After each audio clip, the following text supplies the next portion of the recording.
नमस्कार दोस्तों, कैसे हैं आप लोग। उम्मीद है सभी लोग बहुत अच्छे होंगे और पढ़ाई भी बहुत बेहतर तरीके से आप लोगों की चल रही होगी। आइए अपने विषय वस्तु पे चर्चा करते हैं।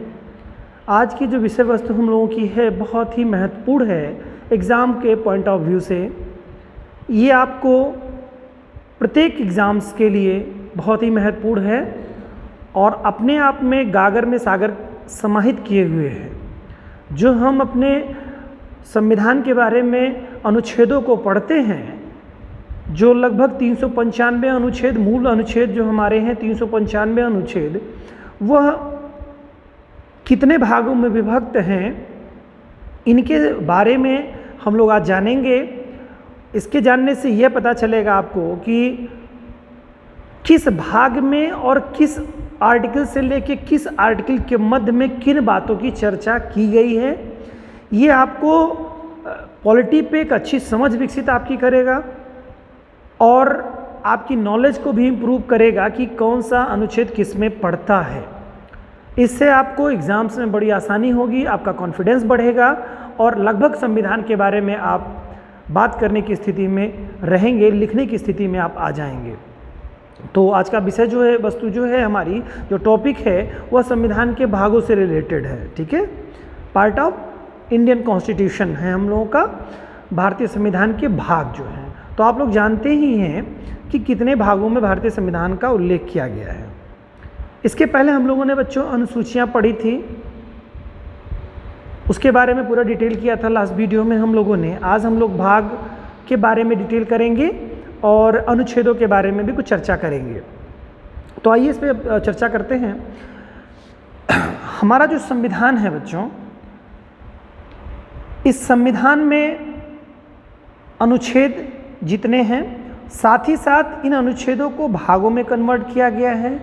इसके साथ ही साथ अनुसूचियों को भी हमारे संविधान में स्थान दिया गया है, अनुसूचियों में भी बांटा गया है। अनुसूचियां जो है मूल संविधान, देखिए 3 चीज़ें आपको ध्यान देनी होंगी।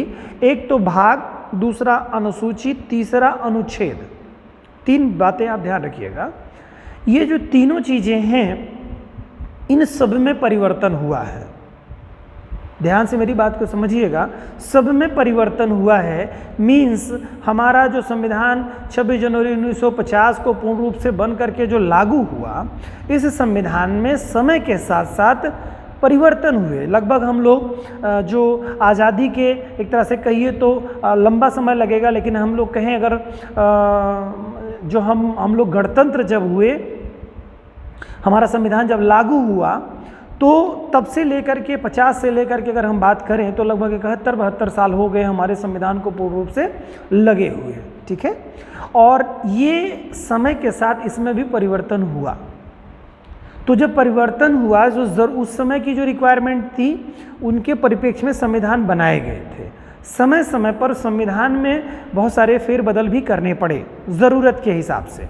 तो जब फेरबदल किए गए तो ये जो 3 चीज़ें अभी आपको बताई मैंने, अनुच्छेदों की संख्या बढ़ी, भागों की भी संख्या बढ़ी, अनुसूचियों की भी संख्या बढ़ी। क्योंकि ये जो हमारे संविधान में जो 395 अनुच्छेद है, ये अनुच्छेद भागों में कन्वर्ट है। अभी मैंने बताया, इसकी डिटेल अभी मैं करूँगा। भागों में कन्वर्ट है। 395 अनुच्छेदों को आप ऐसे ऐसे कुछ अनुच्छेदों को रख करके 22 भागों में बांट दीजिए। तो अनुच्छेदों में जब वृद्धि हुई या कुछ घटा तो किस में जाएगा? भाग में भी कुछ घटेगा, बढ़ेगा। ठीक है, उसी तरह अनुसूचियों के बारे में जो लास्ट वीडियो आप लोगों ने देखा, उसमें बताया था मूल संविधान में अनुसूचियों की संख्या 8 थी, लेकिन समय के साथ साथ क्या हो गया, उसमें 4 अनुसूचियों में वृद्धि की गई। अनुसूची 9, अनुसूची 10, अनुसूची 11 और अनुसूची 12 बढ़ाई गई। लास्ट वीडियो में हमने देखा था। तो भाग में भी वृद्धि हुई और अनुच्छेदों में भी वृद्धि हुई। तो लेकिन अनुसूची में जो वृद्धि हुई वह संख्या को इंडिकेट करने लगी, यानी कि 8 अनुसूचियां थी तो 9, 10, 11 और 12 हो गई। भाग भी बढ़े, अनुच्छेद भी बढ़े, लेकिन इनको एक्स्ट्रा नहीं ऐड किया गया, एक्स्ट्रा ऐड नहीं किया गया। बात ध्यान से समझिएगा बारीकी से, इसको एक्स्ट्रा नहीं ऐड किया गया, उसी में ही मेंशन कर लिया गया।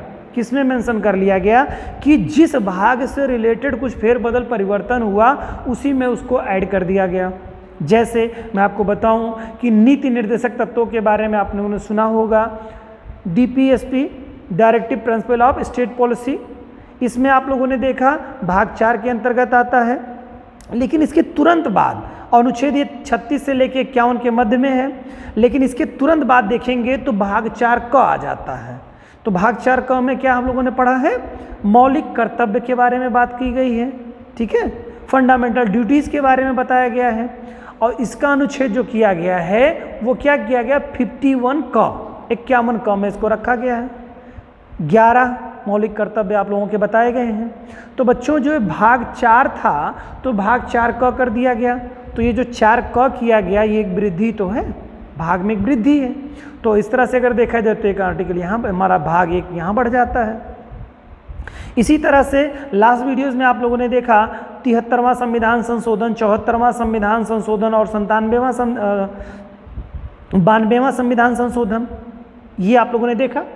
तो ये जो आप लोगों ने 97वां संविधान संशोधन आपने देखा, जिसमें आप लोगों ने देखा नगर पंचायतों के बारे में, ग्राम पंचायतों के बारे में, उसके बाद में ट्रिब्यूनल मतलब जो है सहकारी समितियों के बारे में आप लोगों ने इसमें देखा, सहकारी समितियां।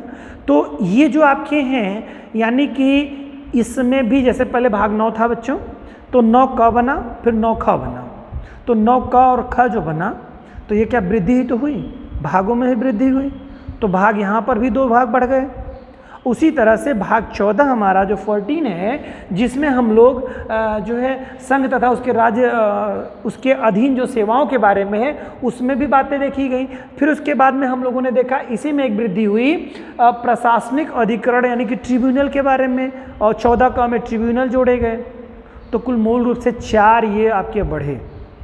मैंने किस किस में बताया आपको, भाग 4 क में बताया, फिर मैंने बताया आपको भाग 9 में क ख जोड़ा गया तो 2 इधर हो गए, 3 हो गए, और 14 में भाग 14 में 14 क, ठीक है, जिसमें ट्रिब्यूनल के बारे में हम लोगों ने देखा, इसमें अधिकरण यानी प्रशासनिक अधिकरण। ये 4 जो हमारे भाग हैं ये बेटा बढ़े। तो हमारे पास 22 था, तो 22 में अगर हम देखेंगे 4 और जोड़ देंगे तो कितना हो जाएगा हमारा, 26 हो जाएगा। लेकिन भाग 7 को निरसित किया गया, हटा दिया गया, तो उस हिसाब से अगर देखेंगे तो 25। तो कभी कभी एग्जाम में पूछ लेता है इस तरह से कि भारतीय संविधान में कितने भाग हैं, तो इस आधार पे संख्या 25 हो जाती है। तो ये बात ध्यान रखिएगा, अगर कहीं 22 का उल्लेख नहीं कर रहा है, भाग 25 दे रहा है, तो आप उसमें से टिक कर सकते हैं उस चीज़ को। मेरे ख्याल से समझ गए होंगे। उसी तरह से अनुच्छेदों की संख्या भी बच्चों समय के साथ बढ़ती गई। 395 अनुच्छेद है, लेकिन अगर देखा जाएगा तो वर्तमान समय तक 463 अनुच्छेद हो चुके हैं। कहीं की किताबों में अपडेट वर्जन में देखेंगे तो संख्या कुछ और थोड़ी आगे पीछे आपको दिखाई देगी, तो उससे भ्रमित मत होइएगा। ये क्या है कि सभी अनुच्छेदों में सब जुड़ते चले गए, ठीक है।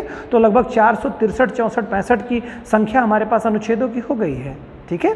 तो ये भी बढ़े, लेकिन कैसे बढ़े, 395 में 96 नहीं हुआ, जो अनुच्छेद था उसी में ही उसके कॉलम में क ख की संख्या में बढ़े, या क में जो ऑप्शंस दिए गए तो उसमें कोई मेंशन कर दिया, यानी कि जो मूल संविधान जो थे उसी में क ख करके बढ़ा दिया गया, या 1 2 करके इसको ऐड कर दिया गया। तो उस आधार पर अगर हम देखें तो अनुच्छेदों की संख्या हम लोगों के पास में लगभग 463 के करीब में है, या इससे कुछ ज़्यादा। समय के साथ परिवर्तन होते रहते हैं, चीज़ें जुड़ती रहती हैं, तो इसकी संख्या बढ़ती ही रहेगी। बहुत सारे संविधान संशोधन जब मैं आप लोगों को पढ़ाऊंगा तो संविधान संशोधनों के माध्यम से आप देखेंगे तो उसमें अनुच्छेद जुड़ता ही है, कुछ ना कुछ जोड़ा जाता है, कुछ या तो हटाया जाएगा या तो कुछ जोड़ा जाएगा या कुछ हटा के जोड़ा जाएगा, ठीक है।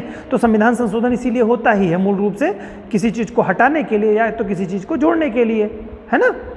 तो इस तरह से आप लोग देखेंगे तो आपको मैंने क्या बताया कि सब में वृद्धि हुई, लेकिन एक में संख्यात्मक वृद्धि हो गई अनुसूचियों में, लेकिन भाग में और अनुच्छेदों में संख्यात्मक रूप से वृद्धि ना करके उसके कॉलम में ही मतलब उसके खंडों में ही वृद्धि की गई है, ठीक है। समझ गए होंगे। तो इस तरह से कहा जाए तो कितने अनुच्छेद मतलब जो भाग हमारे हुए, तो लगभग 25 भाग हमारे हुए। क्लियर। एग्जाम में कहीं कहीं क्वेश्चन पूछा है, आगे आने के समय में पूछेगा भी। अब आइए देखते हैं इन 22 भागों के बारे में बच्चों, किस भाग में किस चीज़ का उल्लेख किया गया है और किस भाग के अंतर्गत कितने कितने आर्टिकल्स हमारे आते हैं। तो मुझे लगता है कि 9-10 तक तो हमारे बच्चों को याद होगा, जो जिन लोगों ने क्लास रेगुलर रूम में वे में ली होगी उनको पता होगा कि किस अनुच्छेद में क्या दिया, किस भाग में क्या है।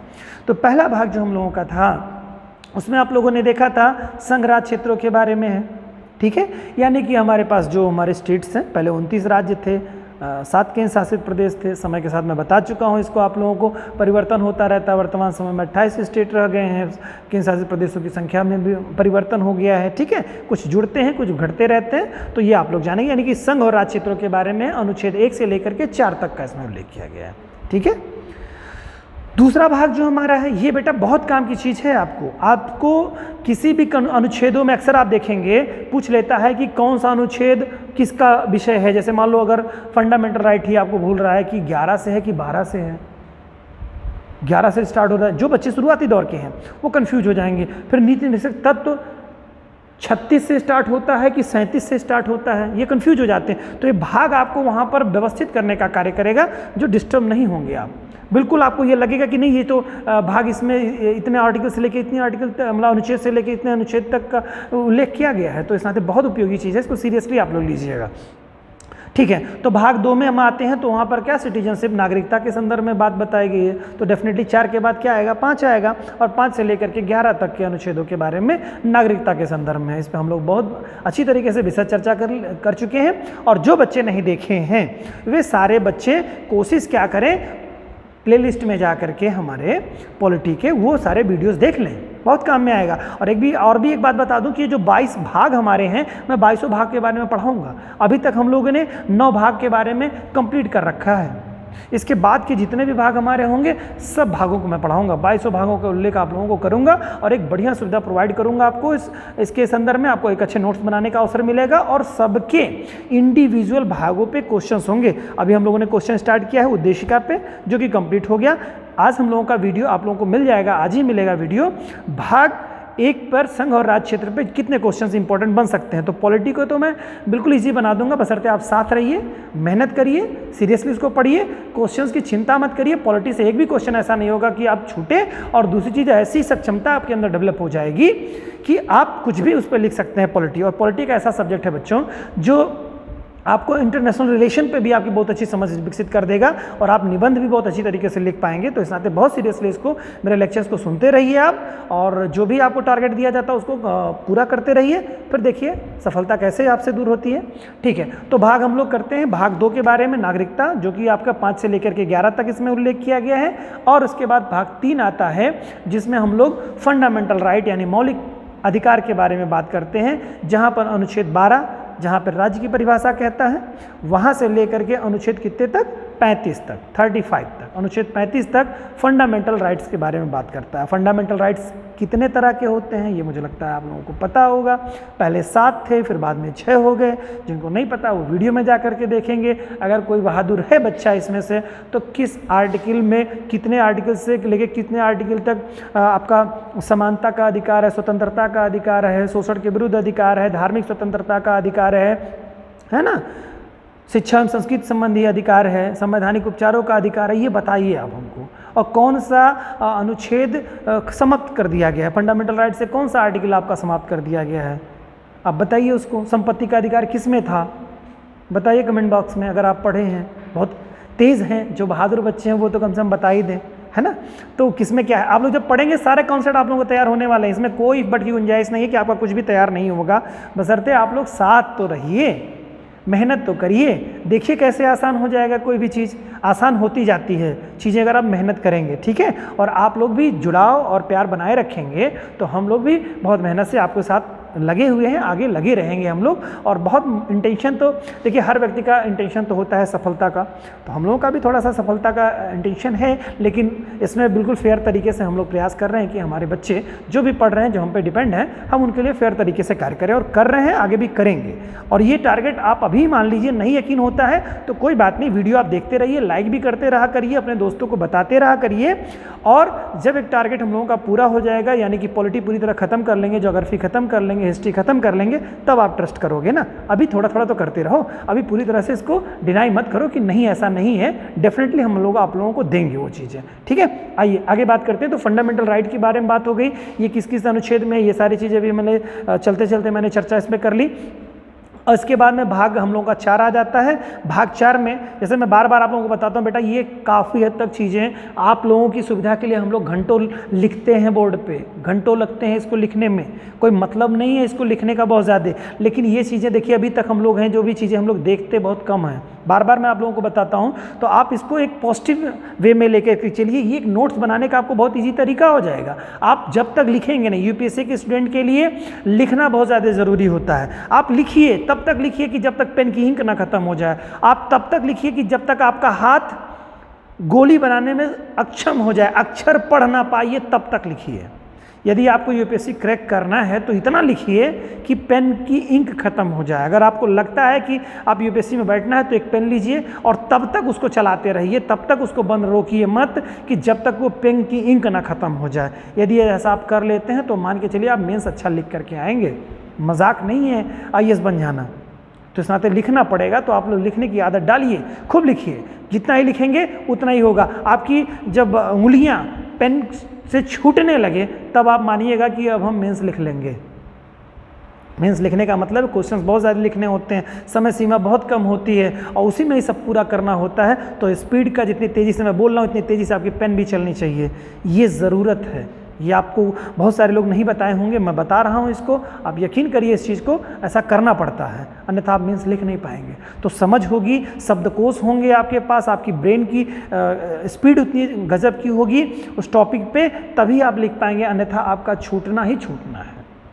ठीक है, तो इस नाते बातों को बहुत सीरियसली देखिए और इस चीज़ को जो मैंने बताया है ये आपके लिए लिखा गया है। आप इसको देखिए, जूम करके देखिए, बड़ा करके देखिए। इससे अगर बहुत स्पष्ट नहीं होता है फिर भी तो एक मोटिवेशन लीजिए कि ऐसे ऐसे हमको अपने नोट्स बनाने हैं। ठीक है, ऐसे ऐसे हमको नोट्स बनाने, ये आइडिया तो आपको मिलेगा ना। तो ये आइडिया आपको मिल जा रहा है, कम से कम संक्षिप्त रूप से आपको रिवीजन करने में बहुत आसानी आएगी। चलिए आगे बात करते हैं। तो हम लोगों ने बात करी नीति निर्देशक तत्वों के बारे में, जिसमें भाग 4 में जिसका उल्लेख किया गया है अनुच्छेद 36 से लेकर के अनुच्छेद 51 तक में नीति निर्देशक तत्वों के बारे में बताया गया, जिसमें नीतियां बताई गई हैं। राज्य सरकार को किन नीतियों का पालन करते हुए वो शासन संचालन करे, किस चीज़ में क्या कैसे सहभागी करे अपने प्रशासन में, तो ये बातें बताई गई, सरकार को निर्देशित किया गया। और मौलिक अधिकार के बारे में ये जो कि नागरिकों को प्रदान किया गया, ये तो आपको पता ही है बच्चों। फिर इसके बाद में बेटा देखेंगे भाग 4 का। भाग 4 का में हम लोग देखेंगे तो मौलिक कर्तव्यों के बारे में बताया गया है। मौलिक कर्तव्यों में जो हमारे नागरिक हैं, जो राष्ट्र के जो हमारे जो लोग हैं, इनके भी सरकार के प्रति या राष्ट्र के प्रति क्या कर्तव्य हैं उनके बारे में उनको आगाह किया गया है कि ये कम से कम आपको तो करने ही चाहिए। बाध्यकारी तो नहीं है, लेकिन हमारे कर्तव्यों के बारे में भी हमको बताया गया है कि हमारे कर्तव्य होने क्या चाहिए अपने बच्चे के लिए, है ना। एक अभिभावक के तौर पर अपने परिवार के लिए, अपने बच्चों के लिए क्या हमारे कर्तव्य होने चाहिए। शिक्षा को लेकर के मैं बात कर रहा हूँ। इसके अलावा राष्ट्र में आप रहते हैं तो राष्ट्र के प्रति आपका क्या कर्तव्य है, सरकार के प्रति आपका मतलब क्या कर्तव्य है। तो ये तमाम सारी चीज़ें आपको एक तरह से कहिए आपके कर्तव्यों को के प्रति आगाह करता है ये संविधान। ठीक है, कि आपको होना चाहिए। तो ये भाग 4 क में आपको दिया गया है, तो अनुच्छेद 51 क में आपको मिलता है। ठीक है, तो यहाँ तक की बात है। इसके बाद बच्चों हम लोगों का आता है भाग 5 आता है। भाग 5 में संघ के बारे में उल्लेख किया गया है। संघ में क्या है, संघ के में जितना भी स्ट्रक्चर सेंट्रल गवर्नमेंट का है, सेंट्रल गवर्नमेंट में आप देखेंगे तो पहली चीज़ क्या आती है, राष्ट्रपति महोदय आ जाते हैं। फिर उसके बाद उपराष्ट्रपति महोदय आते हैं। अगर हम संसद की बात करें तो संसद में लोकसभा, राज्यसभा यानी संसद हो गई, और फिर उसके बाद हमारे राष्ट्रपति हो गए, फिर उसके बाद में हमारे कार्यपालिका हो गई। समझ रहे हैं बात को ना आप, कार्यपालिका हो गई यानी कि जो गवर्नमेंट होती है हमारी, मंत्रिपरिषद एक तरह से कहिए, कार्यपालिका हो गई। इसके अलावा हम लोग महान्यायवादी इसमें आ जाएंगे, आपको कैग आ जाएगा, हाई कोर्ट, सुप्रीम कोर्ट के सुप्रीम कोर्ट इसके दायरे में आ जाएगा। और ये कुल टोटल भाग 5 जो है ये कुल टोटल 5 अध्यायों में कन्वर्ट है। अध्याय 1, अध्याय 2, अध्याय 3, अध्याय 4 और अध्याय 5, जिनके बारे में मैंने बताया, यानी कि राष्ट्रपति, उपराष्ट्रपति, मंत्रिपरिषद या कहिए कार्यपालिका, संसद, अटॉर्नी जनरल, ठीक है, जिसे महान्यायवादी कहते हैं। इसके अलावा आप लोग देखें कैग, ये तमाम सारी चीज़ें इसमें भाग 5 में संघ के अंतर्गत आप लोग पढ़ेंगे। हम लोगों ने पढ़ा भी है, इसमें से वीडियो देखिएगा आप लोग, मज़ा आएगा आप लोगों को देखने में, समझ में बहुत अच्छे से आएगा। नेक्स्ट है, उसके बाद में हम लोग देखेंगे राज्य के बारे में आ जाएगा। ठीक है, राज्य के बारे में देखेंगे तो राज्य में हम लोगों का कुल टोटल कितना है, इसको भी राज्य में जो है यानी राज्यों के बारे में बताया गया, इसको कुल 6 अध्यायों में इसको बांटा गया है। यानी भाग जब 6 आप देखेंगे तो उसमें अध्यायों के बारे में देखेंगे तो 6 अध्याय इसमें मिलेंगे। भाग 5 में 5 अध्याय, भाग 6 में 6 अध्याय। ठीक है, मैंने बताया संघ के बारे में क्या क्या चीज़ें होंगी, आपको समझ में आ गया। तो यहाँ पर क्या है बेटा, स्टेट के बारे में है, राज्य के बारे में है, वहाँ पर यूनियन के बारे में था। ठीक है, यानी संघ के बारे में, यहाँ राज्य के बारे में। अब राज्य के अंतर्गत क्या क्या चीज़ें आएंगी बेटा, तो राज्य के अंतर्गत जो राज्यपाल महोदय हो गए, है ना, राज्य की विधानमंडल कहिए या कार्यपालिका कह लीजिए राज्य की। फिर उसके बारे में महाधिवक्ता आ जाएंगे यहाँ के, ठीक है, एडवोकेट जनरल जिसे कहते हैं, एडवोकेट साहब आ जाएंगे। तो ये चीज़ें इसके अंतर्गत आपको आएंगी जो कि कुल 6 अध्याय में कन्वर्ट हैं। ठीक है, अच्छा देखिए आर्टिकल भी मैं थोड़ा सा इसमें मिस कर गया। यहाँ पे भाग 5 जो आपका है इसमें अनुच्छेदों के बारे में देखेंगे तो यहाँ पे क्या 52 से शुरू हो जाएगा। 52 में राष्ट्रपति महोदय, 52 से 62 तक राष्ट्रपति के बारे में है। क्या क्या बताऊँ आप लोगों को, पढ़िए कुछ आप लोग भी। ठीक है, तो 52 से लेकर के आपका पूरी तरह संघ स्टार्ट हो जाता है हमारा, है ना। इसमें संघ और कहाँ तक जाता है बेटा, 151 तक जाता है। बड़ा शुभ राशि है, अंक डिजिट है 151। ठीक है, तो 151 तक जाता है ये संघ के बारे में। लगभग आपको अगर इसमें देखेंगे तो लगभग 99 आर्टिकल्स इसमें करीब में आपको आप मिलेंगे। 100 अनुच्छेद इसमें संघ के बारे में लगभग मोटा मोटा तौर पर रखें तो 100 अनुच्छेदों को अपने आप में समाहित किया हुआ है। ठीक है, 395 में से 100 तो ऐसे निकाल दीजिए संघ कवर किए हुए हैं। फिर उसके बाद में राज्य की स्थिति में आइए तो राज्य ऐसे याद करेंगे बेटा तो ये आपको रोचक तरीके से याद होगा, है ना। बोझिल नहीं बनाना है इसको, बस सीरियसली 2-1 बार वीडियो को देख लीजिए और अपने दिमाग को कंसंट्रेट करिए। उम्मीद करता हूँ सब याद हो जाएगा आपको। ठीक है, जैसे हमें याद हो गया है उसी तरह से आपको भी याद हो जाएगा चीज़ें। ठीक है, तो ये चीज़ें आपको देख रहे हैं। तो 52 से लेकर के 151 तक संघ के बारे में है और उसके तुरंत बाद तो 151 के बाद बेटा कितना आएगा, 152 आएगा और 152 से लेकर के 237 तक राज्यों के बारे में बताया गया है। ठीक है, तो ये बात आप लोग थोड़ा सा ध्यान रखिएगा कि इन चीज़ों का उल्लेख किसमें किया गया है, राज्य के बारे में उल्लेख कर दिया गया है। तो यहाँ तक तो इसको अध्याय के बारे में देखा, 6 अध्याय में कन्वर्ट किया गया है बेटा, है ना। इसके बाद भाग 7 आ जाता है बेटा। यहाँ से इंपॉर्टेंट चीज़ें शुरू होती हैं, एग्जाम्स में क्वेश्चन यहाँ से पूछे जाते हैं आप लोगों के। अब देखिए क्या होता है, पहले क्या था, जब हमारा राष्ट्र संविधान बना था तो कुल जो हमारे राज्य हैं, ठीक है, भाग 1 में जिसे राज्यों की जो श्रेणी बनाई गई थी उसके बाद मतलब यहाँ पे तो संघ और राज्य के बारे में केवल भाग 1 में बताया गया था, लेकिन भाग 7 में क्या किया गया था, राज्यों का उल्लेख जो किया गया था उसमें श्रेणी वाइज बना दिया। श्रेणी क के राज्य, श्रेणी ख के राज्य, श्रेणी ग के राज्य, श्रेणी घ के राज्य, ऐसे बनाए गए थे। समझ रहे हैं बात को, यानी कि राज्यों को उनके श्रेणी के हिसाब से रख दिया गया था कि कौन से श्रेणी के राज्य होंगे। तो उसमें से श्रेणी ख के राज्यों को समाप्त कर दिया गया, यानी कि ये जो श्रेणी राज्यों की बनी थी इसको समाप्त कर दिया गया। ऐसे समझिए आप, व्यवहारिकता में राज्यों की जो वर्ग बांटे गए थे, श्रेणी ए बी सी कह सकते हैं या क ख ग कह सकते हैं आप, ये सॉरी, तो जो बांटे गए थे इसको क्या कर दिया गया, इसको समाप्त कर दिया गया, निरसित कर दिया गया। कौन से संविधान संशोधन के द्वारा, ये आप देखिए 7वें संविधान संशोधन के द्वारा। कब, 56 में। कौन से 1956 में कौन से संविधान संशोधन, 7वें संविधान संशोधन के द्वारा ये क्या हो गया, प्रथम अनुसूची के भाग ख, ठीक है, प्रथम अनुसूची के भाग ख के राज्यों को निरसित कर दिया गया। ठीक है, अब यहाँ पे भाग 1 देख रहे हैं ना, भाग ख जो देखेंगे आप इसमें के राज्यों को प्रथम अनुसूची, जो अनुसूचियाँ देखिए, अनुसूचियाँ जो है, अनुसूची 1 2 3 4 5 6 7 8, ठीक है, अनुसूची 1 में जो राज्य के बारे में उल्लेख किया, अनुसूची देखिए, अनुसूचियों का जो रोल था उसके बारे में भी कभी चर्चा और विशद रूप से करेंगे। तो अनुसूचियों को इसी नाते रखा गया, कुछ चीज़ें उससे ली जाएं यहाँ पर। तो अनुसूचियाँ जो हैं, अनुसूची के भाग 1 में राज्यों के बारे में जो बांटा गया था, मैंने बताया तो राज्यों की 4 श्रेणियाँ बांटी गई थी, तो उसमें से हटा दिया गया। ठीक है, क्या ख श्रेणी के जो राज्य थे उनको हटा दिया गया, यानी कि एक तरह से श्रेणी को समाप्त कर दिया गया, वही बताया मैंने। तो वहाँ पर क्या कह रहा है, यही कह रहा है कि प्रथम अनुसूची के भाग ख के राज्य जो थे उनको समाप्त कर दिया गया। कौन से, 7वें संविधान संशोधन 1956 में। Clear, very good. चलिए देखते हैं, तो ये हो गया। और इसमें कौन सा अनुच्छेद आता है बेटा, तो अनुच्छेद भी ध्यान रखिएगा, 37 के तुरंत बाद। देखिए क्रमबद्ध तरीके से चल रहा है बेटा, याद करोगे तो कोई आर्टिकल आपसे छूटेगा नहीं, उम्मीद यही करता हूँ। देखिए मैं आपसे बता दूँ, 1 से 4, फिर 5 से 11, फिर 12 से लेकर 35, फिर 36 से लेकर के 51, फिर 51 का, फिर 52 से लेकर के 151, फिर 152 से लेकर के 237 और 237 के बाद देखिए 38 आ गया कि नहीं है, भाग 7 में याद हो गया आपको।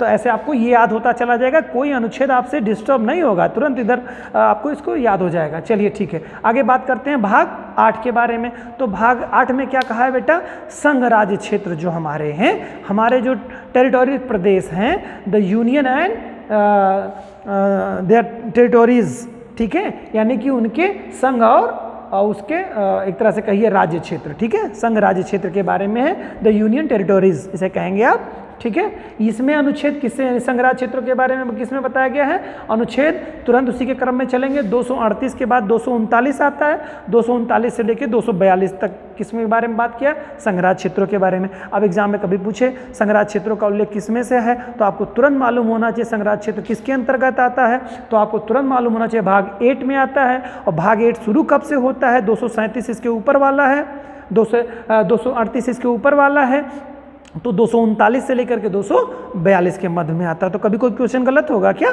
डेफिनेटली नहीं गलत होगा। तो इस नाते बहुत काम की चीज़ है, इस नाते इसको कृपया बहुत सीरियसली लीजिएगा, क्योंकि जब उम्र कम होती है ना तो उसमें लोग बात को थोड़ा वेटेज नहीं देते, और जब उम्र बड़ी हो जाती है तो वही फिलॉसफी को उनको समझाते हैं।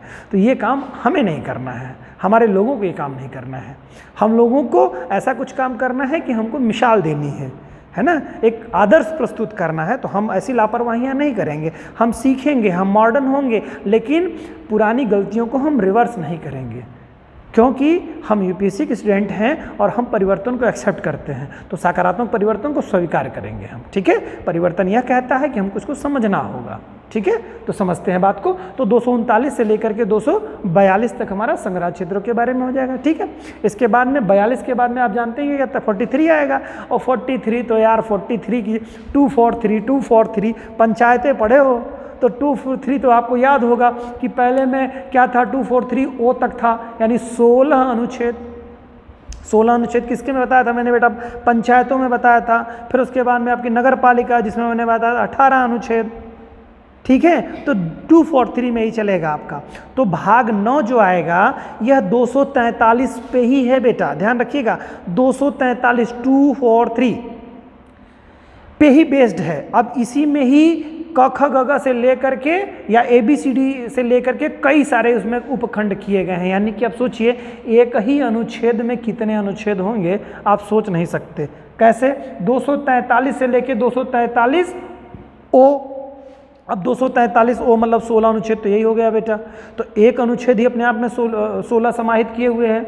उसके बाद अगर हम बात करें कि संघ मतलब जो भाग 9 क के बारे में बात करें तो 243 त से लेकर के और 243 यह अच्छा, यानी 18 अनुच्छेद इसमें है, 16 अनुच्छेद इसमें है। अगर आप देखेंगे सहकारी समितियों के बारे में भी देखेंगे तो एक बड़ी संख्या आपको यहाँ पर देखने को मिलेगी, ठीक है। तो मेरा कहने का मतलब है 16 दूनी 32 और 34 तो आपको केवल पंचायत और नगर पालिका में ही हो गया। यानी कि अनुच्छेद 243 अगर पूछे एग्जाम में कभी ऐसा भी क्वेश्चन पूछ सकता है कि सबसे ज़्यादा अनुच्छेदों को समाहित करने वाला अनुच्छेद कौन सा है या सबसे बड़ा अनुच्छेद कौन सा है। एग्जाम कभी कभी ऐसे बना के पूछ लेगा आपसे, तो आपको मालूम होना चाहिए, चूँकि आप इंटेलिजेंट हैं तो आपको मालूम होना चाहिए कि कौन सबसे ज़्यादा लिया है। तो 243 करके ही सब है। तो पंचायतों वाला जो 73वां संविधान संशोधन, 74वां संविधान संशोधन, 97वां संविधान संशोधन, ये बहुत ही महत्वपूर्ण है। भाग 9 के बारे में बात हो रही है। भाग 9 में क्या हुआ, समय के साथ परिवर्तन हुआ। इसका वीडियो आप लोग हम लोगों की जो पंचायतों से रिलेटेड है, जो नगर पालिका नगरीय प्रशासन से रिलेटेड है, कृपया देख लीजिएगा। अगर आप बेहतर इस पर अपनी समझ विकसित करना चाहते हैं तो उसको देख लीजिएगा, ये एग्जाम में बहुत इंपॉर्टेंट आपको आएगा ज़रूर।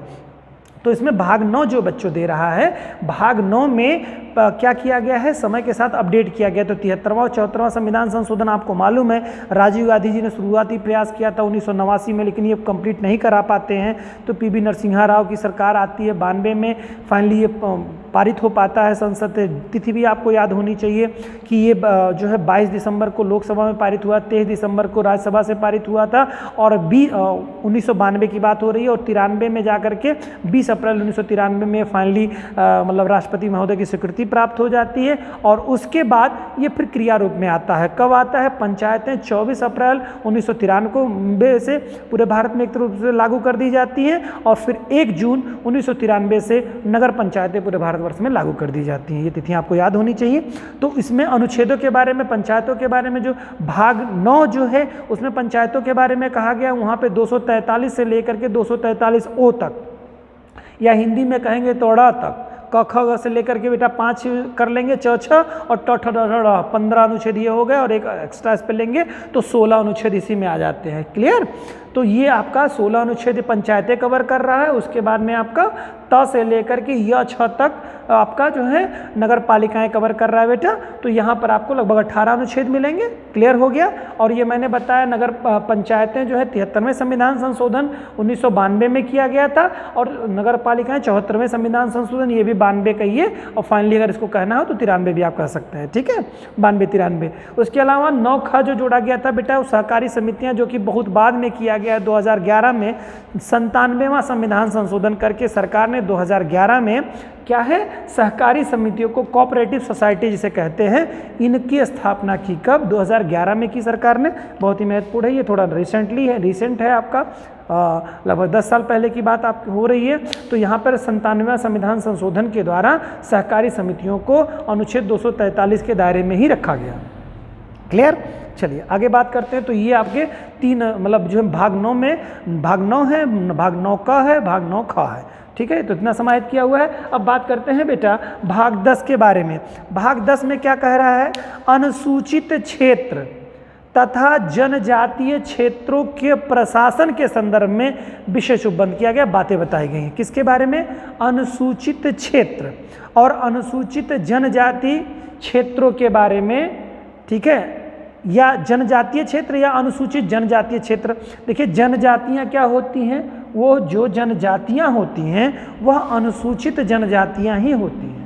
ठीक है, जनजातियां नहीं, आदिवासी वेशभूषा में या रहने वाले लोग ही जनजातियां कहलाते हैं। ठीक है, और जो क्षेत्र के बारे में है, इसके बारे में भी मैंने बताया था।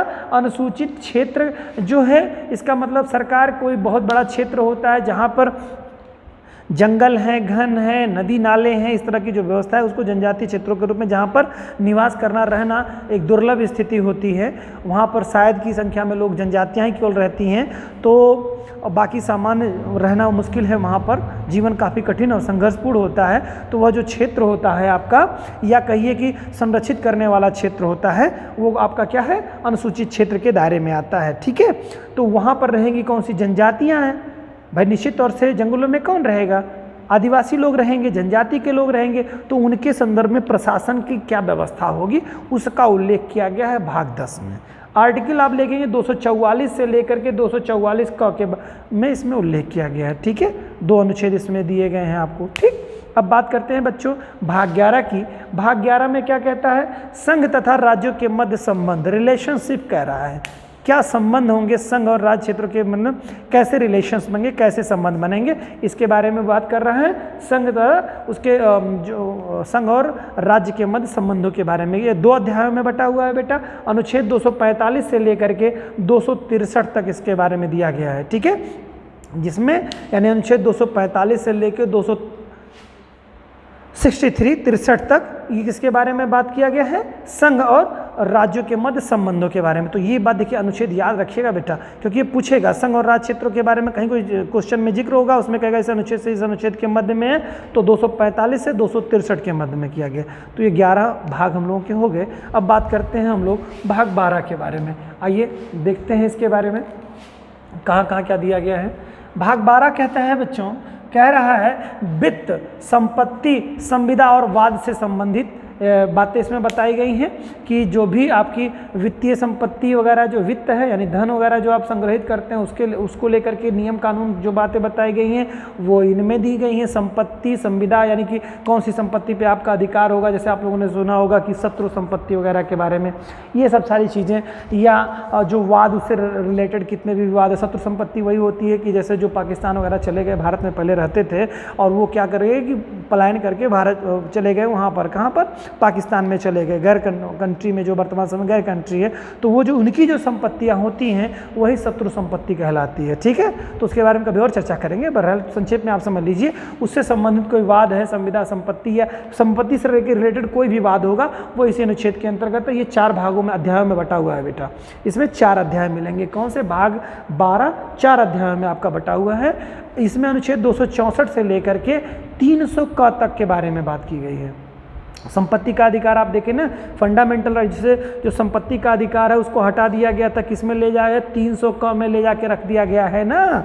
समझ गए होंगे आप लोग, बहुत इंटेलिजेंट हैं। ठीक है, तो 300 का जो है वो 300 का यहीं ला के रख दिया गया है ना। तो वही जो संपत्ति का फंडामेंटल राइट में संपत्ति का अधिकार जो था वो चला आया भैया कहाँ पे? भाग 12 में चला आया। तो कोई पूछ ले कि फंडामेंटल राइट में से जो संपत्ति का अधिकार, जो मौलिक अधिकार था, किस भाग में भेज दिया गया?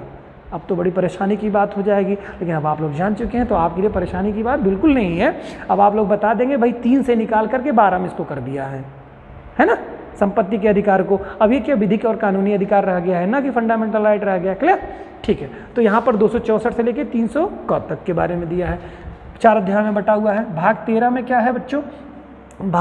इसमें क्या है? भारत के राज्य क्षेत्र के भीतर व्यापार, वाणिज्य और समागम के बारे में बात करें, यानी कि भारत की सीमा के अंतर्गत कैसे व्यापार होगा, वाणिज्य को लेकर के कैसे आप क्या करेंगे। वाणिज्य मतलब व्यापार है, उससे रिलेटेड तमाम सारे जो विषय हैं, समागम, मिलाना जुलाना और तमाम सारी चीज़ें जो करनी कैसे होगी, इसका उल्लेख किया गया है। भारत के राज्य क्षेत्र के भीतर व्यापार और वाणिज्य के बारे में कैसे आप करेंगे, उसके लिए क्या गाइडलाइन है, सरकार कैसे उस पर क्रिया कराती है, कार्य कराती है, उसके लिए क्या नियम कानून है, सब इसका उल्लेख किया गया है अनुच्छेद 301 से लेकर के 307 तक। याद रख लीजिएगा, जो नहीं दिखाई दे रहा होगा आपको तो इसको सुन लीजिएगा आप शब्दों को। 301 से लेकर के अनुच्छेद 307 के मध्य में किसके बारे में बात किया है बेटा? वो बात कर रहा है भारत राज्य के क्षेत्र के भीतर व्यापार और वाणिज्य के संदर्भ में। क्लियर? ओके, चलिए बात करते हैं भाग 14 के बारे में बेटा। भाग 14 क्या कहता है? संघ तथा राज्य के अधीन सेवाएं जिसके लिए आप प्रयासरत हैं उनके बारे में बात करता है। किसमें? संघ और राज्य की सेवा। चाह रहे हो ना अधिकारी बनना? बड़ा मज़ा आता है अधिकारी बनने के बाद में, क्योंकि सब सुनते हैं अधिकारियों की। ठीक है, तो ऑफिसर बनेंगे तो लोग सुनेंगे। परिवर्तन हर व्यक्ति चाहता है। मेरे ख्याल से जितने लोग वीडियो देख रहे हैं इसमें कोई व्यक्ति ऐसा नहीं चाहता है कि ऐसी हो दुनिया, है ना। तो कैसी होगी दुनिया? अभी कोई नहीं सुनता, अपने लोग भी नहीं सुनते, है ना। वो कहते हैं ना कि जब टाइम आएगा तब सुनाइएगा, अभी मत सुनाइए, है ना। अभी तो सबका सुनने का टाइम है। तो आप भी ऑफिसर बन जाएंगे तो अब लोग सुनेंगे आपकी बातें, सरकार की पॉलिसीज को आप क्रियान्वित कराएंगे, है ना। तो सभी लोग सुनेंगे। तो वो सुनने सुनाने वाली बात यानी जो सेवाएं देने की बात है वो भाग कितने? 14 में है। संघ और राज्य की सेवाओं से रिलेटेड आपका इसमें दिया गया। ये 2 अध्याय में बेटा बटा हुआ है। अनुच्छेद 308 से लेकर के और 323 तक इसमें उल्लेख किया गया है। 308 से लेकर के 323 तक उल्लेख किया किसमें किया गया है?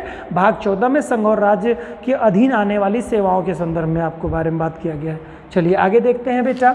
भाग 14 का अभी मैंने बताया प्रशासनिक अधिकरण जिसे ट्रिब्यूनल कहते हैं, इसका अनुच्छेद में 223 क से लेकर के 223 ख में उल्लेख किया गया है। तो आपको इसके बारे में थोड़ा ध्यान देना होगा। मैं इस पर कभी और विशेष जब वीडियो बनाएंगे तो हम ट्रिब्यूनल किसे कहते हैं उसके बारे में उल्लेख करेंगे, अन्यथा ये वीडियो बहुत बड़ा हो जाएगा हम लोगों का। इस नाते हम लोगों को थोड़ा सा जल्दी है तो आगे की बातें भी हम लोगों को बची है तो बात करेंगे उसमें। तो आप जानते हैं प्रशासनिक अधिकरण ट्रिब्यूनल के बारे में अनुच्छेद 223 क से लेकर के अनुच्छेद 223 ख। ठीक है, ये 323 है बेटा, 323 क से लेकर के 323 ख यानी 2 अनुच्छेद इसमें आपको मिलेंगे। जिसमें ये कब इस्टेब्लिश किया गया? 42वें संविधान संशोधन। तो 42वां संविधान संशोधन कब हुआ था बेटा? बताइए, कमेंट बॉक्स में लिखिए। बहादुर लोग अपनी जबान पे ले आए। ठीक है, कब हुआ था? कौन करा था? हैं 42वां इतना फेमस मिनी संविधान संशोधन है, षोडशिंग समिति के आधार पर, संस्तुति के आधार पर पूरा संविधान ही इंदिरा गांधी जी ने बदल डाला। सोचिए एक सशक्त महिला क्या कर सकती है, परिवर्तन ला सकती हैं। उन्होंने क्या किया था? कितना बड़ा परिवर्तन कर दिया था, है।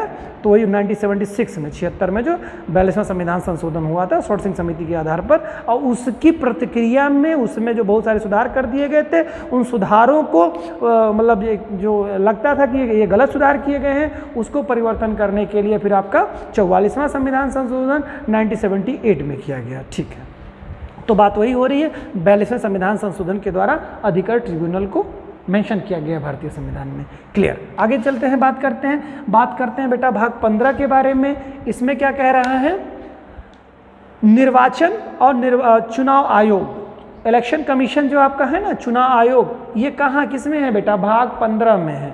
चुनाव आयोग के बारे में यहाँ पर 324 से लेकर के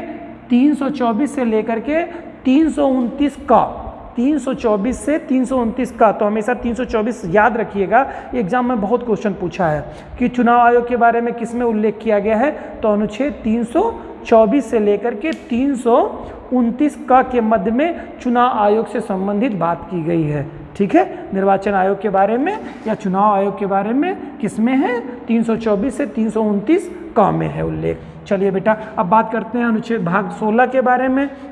इसमें कहा गया है कुछ वर्गों के लिए विशेष उपबंध की बात की गई। तो कौन से लोग के लिए, जो कमज़ोर वर्ग के लोग हैं, जो समाज की मूल धारा में अंग्रेजों के समय से या उसके और पहले के समय से जो कि पिछड़ गए थे, छूट गए थे, इनके साथ एक तरह से कहिए सामाजिक न्याय नहीं हो सका था।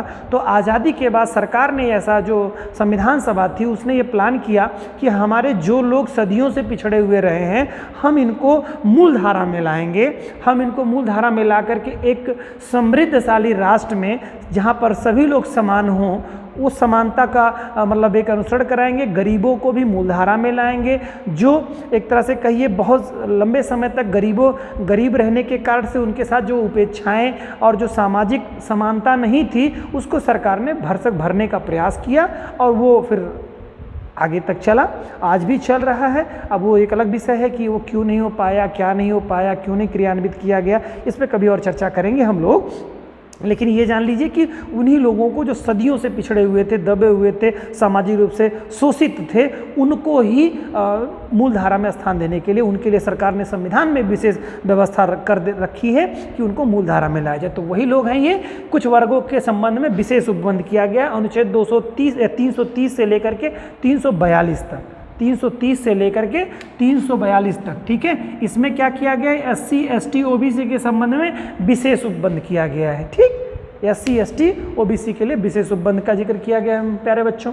आगे देखते हैं, भाग 17 आ जाता है आप लोगों का। भाग 17 में क्या है, भाषा, राजभाषा, वाह भाई वाह, ऑफिशियल लैंग्वेज है ना, इसके बारे में उल्लेख किया गया है। तो किसमें करेंगे आप लोग, भाग 17 में आप ऑफिशियल लैंग्वेज के बारे में बात की गई है। इसमें अनुच्छेद के बारे में देखेंगे तो 343 से लेकर 351 हिंदी पढ़ने वाले बच्चे देखेंगे, जब हिंदी की क्लासेज स्टार्ट होने वाली हैं आप लोगों को मिलेगा, तो ये अनुच्छेद वहाँ मिलेगा आपको कि ऑफिशियल लैंग्वेज के बारे में कहाँ मिल रहे। तो हिंदी जब पढ़ेंगे तो वहाँ पे ऑफिशियल लैंग्वेज में 343 से लेकर 351 में। चलिए बताइए 351 में क्या है, कमेंट बॉक्स में लिख के देखिए। जो बहादुर लोग हैं उनसे पूछिए आप इन सवालों को, अनुच्छेद 351 में क्या है, बताइए क्या है, कमेंट बॉक्स में लिखिएगा। और जो आपके बहुत तेज़ लोग हैं, जो बड़े आपके सीनियर्स, उनसे पूछ लीजिए कि अनुच्छेद 351 में क्या है भैया, बताएंगे। आप बता दीजिएगा, जैसे वो सोचेंगे कि बताने के लिए, तो आप बताइए ऑफिशियल लैंग्वेज के बारे में है, राजभाषा के बारे में है, लेकिन 351 कहता क्या है, आर्टिकल वही बता दीजिए हमको। बहुत महत्वपूर्ण बात भी कह रहा है, मैं आपसे ऐसे जज नहीं कर रहा हूँ, ये बहुत महत्वपूर्ण बात करता है, वो आप हमको लिखिएगा।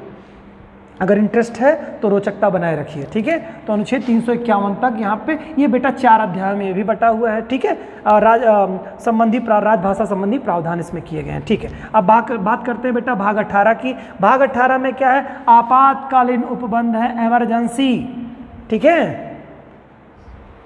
के बारे में बात की गई है। तो अनुच्छेद हमारा आपातकालीन जो अनुच्छेद है वो जानते हैं 352 से लेकर के 360 तक है। 3 ही तरह के आपातकाल हैं हमारे। ठीक है, एक तो आपका सशस्त्र विद्रोह वगैरह की स्थिति में हो जाता है, जो कि राष्ट्र विद्रोह की तौर में आता है, और 352 एक था, 356 एक है। ठीक है, जैसे राजतंत्र फेल हो जाने पर, और 360 जो है वित्तीय तंत्र फेल हो जाने पर। ठीक है, वित्तीय आपात की स्थिति। तो 3 आर्टिकल आप लोग याद रखिएगा। तो 60 तक है, 352 से लेकर के 360 तक। तो 352, 356 और 360, ये 3 आर्टिकल आप लोग याद रखिएगा। इसका उल्लेख किस भाग में किया गया है, भाग 18 में किया गया है। ठीक है, अनुच्छेद मैंने बता ही दिया आपको। चलिए बात करते हैं भाग 19 की। भाग 19 में क्या है बेटा, प्रकीर्णन के बारे में बताया गया। प्रकीर्णन मतलब होता है, इंग्लिश में कहेंगे मिसलेनियस, जिसको विविध कहते हैं। इसमें राष्ट्रपति, राज्यपाल और राज्य प्रमुखों का संरक्षण के बारे में इसमें उल्लेख किया गया है। ठीक है, इसमें राष्ट्रपति, राज्यपाल और राज्य प्रमुखों के बारे में कुछ संरक्षण दिए गए हैं, उनको कुछ सुविधाएं दी गई हैं, एक तरह से कहिए उनको प्रोटेक्ट किया गया है, उसके बारे में इसी को ही प्रकीर्णन कहते हैं, प्रकीर्ण कहते हैं, सॉरी प्रकीर्णन नहीं है, प्रकीर्ण है, जो कि अनुच्छेद 361 से लेकर के 367 तक। हम लोग बेटा हर बिंदु पे चर्चा करेंगे, हम लोग कुछ आप कंफ्यूज मत होइएगा, इन एक एक भागों को मैंने बताया डिटेल हम लोग करने वाले हैं, करेंगे हम लोग। ठीक है, अभी हम लोग 50% पहुँचे हैं भाग 9 तक, बाकी से हम लोग करेंगे, ये आप ध्यान रखिएगा। तो हम लोग प्रकीर्ण के बारे में बात करते हैं, जिसमें राष्ट्रपति, राज्यपाल और राज्य प्रमुखों को विशेष संरक्षण दिया गया, विविध बातें बताई गई। अनुच्छेद 361 से लेकर के 367 तक इसके बारे में बताया गया। बात करते हैं भाग 20 के बारे में। इसमें संविधान संशोधन के बारे में बात की गई है, जिसमें 368, ये डिजिट याद रखिएगा, 368 जो है यह संविधान संशोधन। सरकार के पास एक ऐसा हथौड़ा या एक तरह की ऐसी चाबी है कि जब चाहे बहुमत में हो, पूर्ण बहुमत में हो, चाबी लगा करके खोल दे किसको, संविधान की किताब को, और खोल करके लिख दे। ऐसे आप याद रखिएगा, कौन सी चाबी, जिस चाबी का नंबर है 368। संसद में बहुमत के आधार पर अगर सरकार है तो उस चाबी लगा के संविधान की किताब खोल देगी और खोल करके उसमें जो चाहेगी वो लिख देगी। यही संविधान संशोधन है 368। क्लियर। चलिए आगे बात करते हैं हम लोग भाग 21 के बारे में। इसमें क्या कहा गया, अस्थायी संक्रमणकालीन विशेष उपबंध के बारे में इसमें बात की गई है। यहाँ पर ये अनुच्छेद 369 से लेकर 392 तक, 369 से लेकर के 392 तक के में जो बात की गई है, अस्थायी संक्रमणकालीन विशेष उपबंधों का इसमें जिक्र किया गया है। और लास्ट आपका 22वां जो भाग है बच्चों, इसमें संक्षिप्त नाम, प्रारंभ, हिंदी में प्राधिकृत पाठ और निरसन के बारे में पूरी तरह से उल्लेख किया गया है। यह अनुच्छेद 393 से लेकर के अनुच्छेद 395 तक इसमें जिक्र किया गया है। ये तो था बच्चों आप लोगों का 22 भाग, जो कि संविधान 22 भागों में बटा हुआ है। उम्मीद करता हूं कि आप लोगों को ये सेशन अच्छा लगा होगा, आप कुछ जाने होंगे, कुछ नई चीज़ आपको निश्चित तौर से समझने को मिली होगी। आप लोग इसको 2 बार, 1 बार, 3 बार देखिएगा, वीडियो को समझिएगा, और डेफिनेटली ये आपको बहुत काम की वीडियो होगी, बहुत काम आएगी, ऐसी आशा के साथ मैं अपनी क्लास को विराम देता हूँ। धन्यवाद आप लोगों को।